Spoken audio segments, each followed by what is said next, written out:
안녕하십니까. 여러분과 함께 성장해가는 채널 성공학 개론입니다. 테슬라의 일론 머스크는 3분기 실적 발표를 통해서 12번에 걸친 스톡 옵션 행사 권리 중에서 4번째 스톡 옵션 여건을 충족했다고 합니다. 844만 주를 주당 $70에 받을 수 있는 권리가 생겼고, 이를 시장에 내다 팔면 3조 3,406억 원의 평가 이익을 거둘 수 있게 됩니다. 다만 5년간은 판매를 하지 못하고 보유를 해야 합니다. 지난 9월 배터리데이에서 머스크는 3년 후 25,000달러 반값 전기차를 내놓겠다고 공언을 했습니다. 테슬라의 최종 목표는 아시는 바와 같이 전기차를 싸게 많이 팔아서 전기차를 통해 쌓은 빅데이터를 이용한 무궁무진한 사업의 확장성이 있습니다. 완전 자율주행이 이루어지면 차량 내에서 즐길 수 있는 오락, 음악, 영화 등을 볼 수 있는 엔터테인먼트나 각종 콘텐츠 사업이 여기에 해당됩니다. 이를 위해서는 보급형 전기차, 반값 전기차 실현이 필수적입니다. 반값 전기차를 만들기 위한 기술적인 부분을 살펴보겠습니다. 첫 번째, 전기차 배터리 가격을 알아보겠습니다. 현재 킬로와트당 $130 내외인데 반값 전기차를 만들기 위해서는 $57까지 내려가야 된다는 것입니다. 배터리 가격은 시간이 지날수록 떨어질 수밖에 없습니다. 2030년까지 배터리 가격이 킬로와트당 $60로 떨어질 것으로 보는 시각이 대부분입니다. 테슬라는 3년 안에 성공할 수 있을지 지켜봐야 될 부분입니다. 두 번째, 전고체 배터리에 대해서 알아보겠습니다. 현재 가장 많이 사용되는 2차 전지는 리튬이온 배터리입니다.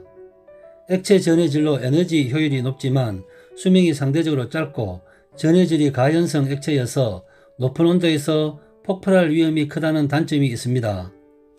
이에 반해서 전고체 배터리는 전해질이 고체라서 장점이 많습니다. 첫 번째, 충격에 의한 액체의 누수 위험도 없고 인화성 물질이 포함되지 않아 발화 가능성이 낮아 안전하다는 장점. 두 번째, 액체 전해질보다 에너지 밀도가 높고 충전 시간도 리튬이온 배터리보다 짧다는 장점. 세 번째, 대용량 구현이 가능해서 완전하게 충전할 경우 전기차의 최대 주행 거리를 큰 폭으로 늘릴 수 있다는 장점이 있습니다.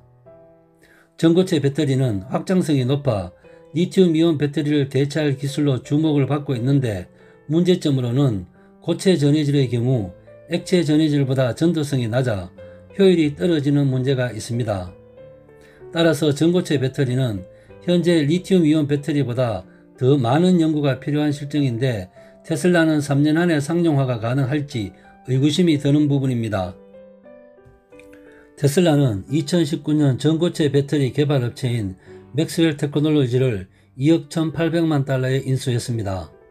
일론 머스크는 2020년 8월 트위터에 3-4년 안에 훨씬 더 효율적인 배터리가 주류가 될 것이라며 현재 배터리보다 2배의 전력을 제공할 수 있다 라고 밝혔습니다. 이를 근거로 일각에서는 지난 배터리 데이에서 전고체 배터리 개발 여부나 기술을 공개할 것이란 추측을 했던 것인데 결과는 아무것도 없었습니다. 또 2020년 7월에는 독일 브란덴부르크 인근 그린하이드 공장에서 배터리 셀을 직접 제조한다는 계획을 수립했습니다. 전기차는 테슬라가 먼저 시작해서 독점적인 지위를 누렸지만 배터리는 아닙니다. LG화학 등 수십 년의 기술 노하우를 가진 한중일 업체와 비교되는 부분입니다. 이제 시작하는 일론 머스크의 생각이 아직까지는 희망상으로 보이는 이유이고, 앞으로 테슬라가 배터리 조달 전략을 어떻게 전개해 나갈지 궁금해지는 부분입니다. 세 번째, 원통형 배터리입니다. 테슬라는 4680 배터리로 에너지 밀도를 5배, 출력 6배, 주행거리 16%를 늘릴 계획이라고 말했습니다. 테슬라는 기존에 사용하고 있는 원통형 배터리를 개선해 최적화한다는 계획입니다. 배터리 셀의 기본적인 형태는 각형, 원통형, 파우치형입니다. 테슬라를 제외한 제조사들은 주로 각형 배터리를 쓰고 있습니다. 원통형은 각형에 비해서 사이사이에 불필요한 공간이 있어 셀을 탑재하는 데 불리한 측면이 있습니다. 전기차 가격의 상당한 부분을 차지하는 배터리 셀이 3년 후 어떻게 탑재가 될지 궁금해지는 부분입니다. 네 번째, 하이니켈 배터리입니다.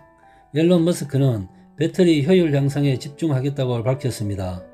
양극재는 하이니켈로, 음극재는 자체 기술을 적용한 일명 테슬라 실리콘으로 배터리 성능을 극대화하겠다는 전략을 내놓았습니다. 그렇지만 공정 혁신이나 소재 혁신 모두 쉬운 게 아닙니다.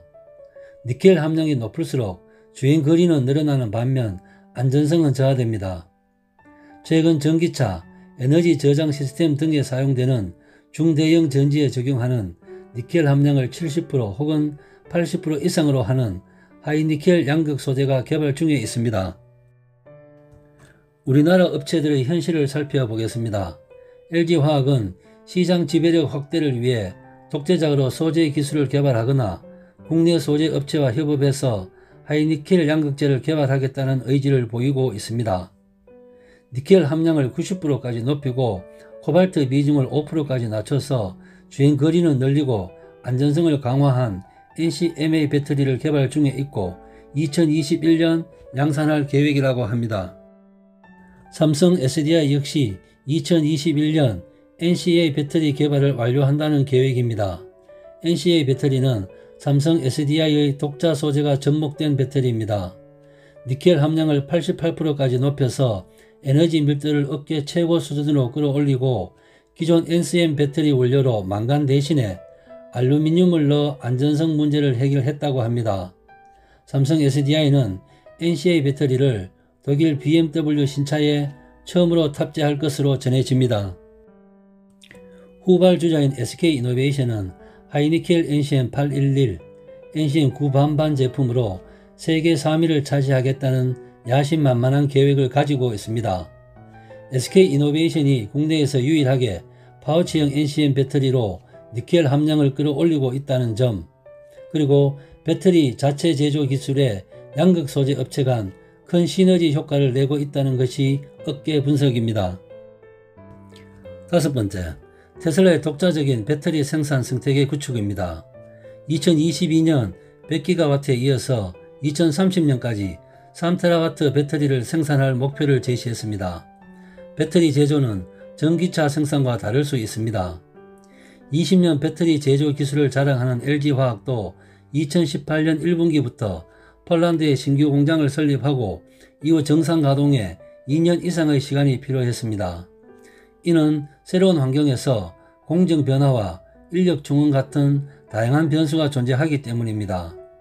테슬라가 공언한 계획보다 자체 배터리 생산 계획이 늦어질 확률이 높다고 보는 타당성 있는 이유입니다.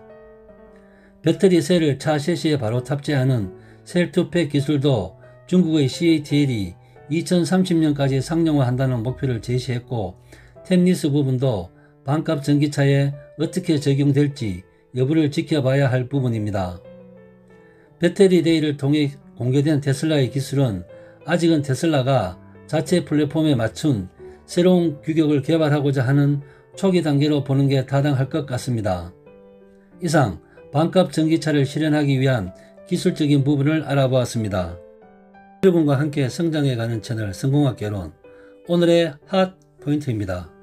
테슬라의 3년 후 반값 전기차 약속은 목표와 현재의 괴리를 생각하면 회의적으로 볼 수도 있습니다. 테슬라가 공개한 대부분의 기술은 아직 충분한 시간이 필요로 하지만 테슬라가 그동안 보여준 속도감 있는 실행력을 보면 기대감을 갖게 합니다.